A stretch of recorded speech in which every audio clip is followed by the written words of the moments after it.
هل جزاء الإحسان إلا الإحسان.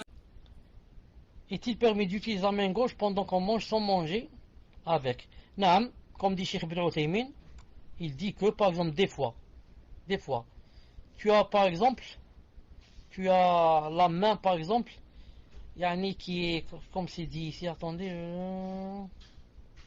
il y a de la sauce par exemple dans la main, etc. Comment tu vas prendre un verre comme ça avec ta main?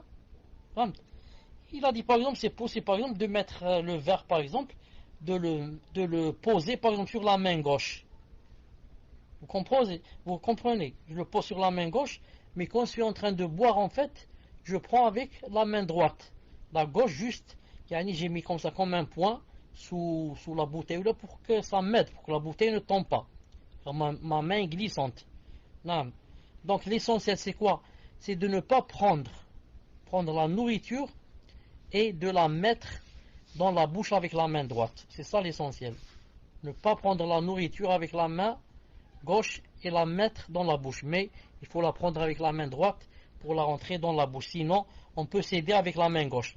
Il reste seulement une chose, pour lécher. Lécher, je ne sais pas. Allahu alam. Je sais qu'on lèche les 3 doigts de la main droite, des fois même 4, ou là, des fois le quatrième aussi. On n'arrive pas à répondre.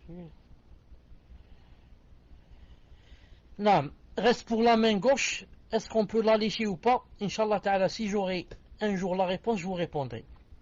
Moi-même, je suis perplexe en cette chose. Seulement hier ou avant-hier, vous savez, on est dans l'Aïd, etc., la viande, etc.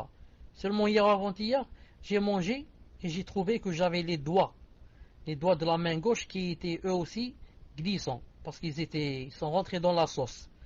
Donc, quand j'ai commencé à lécher à droite, sans le vouloir, sans faire exprès, je suis passé à la main gauche. Ensuite, je me suis dit, mais Allah alam qu'on ne lèche que la main droite. Et je me suis arrêté sans être sûr que c'est haram ou pas. Inch'Allah ta'ala, je vous donnerai ça, Inch'Allah ta'ala, dès que j'aurai, Inch'Allah ta'ala, une réponse, sûre, bi'idhnillahi ta'ala.